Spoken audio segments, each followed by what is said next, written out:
উধুনিয়া থেকে রেশমবাড়ি যাওয়ার যে রাস্তা, তার দুই পাশে সারি সারি গাছ, ছায়া পড়ছে চলার পথে।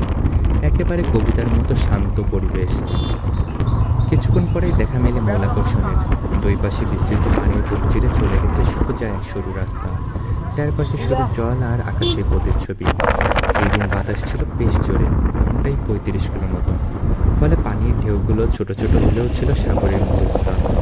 একসময় এমন অবস্থা যে কক্সবাজারের মতো রাস্তার উপরেও ঢেউ এসে ফেলে যায় পায়ের উপরে। পানি আর বাতাস মিলে সৃষ্টি করে এক অদ্ভুত সম্মোহনী পরিবেশ। রাস্তার কিছু জায়গায় মনে হয় পায়েগুলো যেন পানির উপর ভেসে আছে, যেন কোনো স্বপ্নের ভ্রমণ। মাঝে মাঝে দেখা যায় নৌকা বয়ে চলছে রেশমবাড়ি বিলের উপর দিয়ে। এক ভাই রাস্তার ধারে বসে চুপচাপ সেই সৌন্দর্য উপভোগ করছেন। কারো কোনো তাড়া নেই, শুধু প্রকৃতির ছোঁয়া। রেশমবাড়ি বিলে দুই ধারে, এই রাস্তার দুই ধারে শুধু পানি আর পানি, যতদূর চোখ যায়।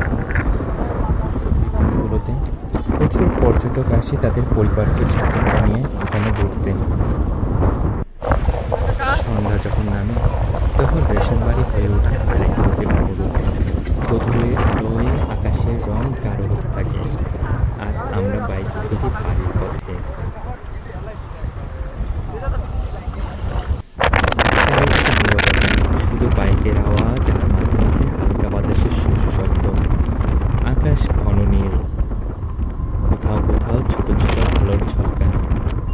এ যেন শহর থেকে দূরে প্রকৃতির কোলে এক স্নিগ্ধ সন্ধ্যার গল্প। ধন্যবাদ, ভালো থাকবেন।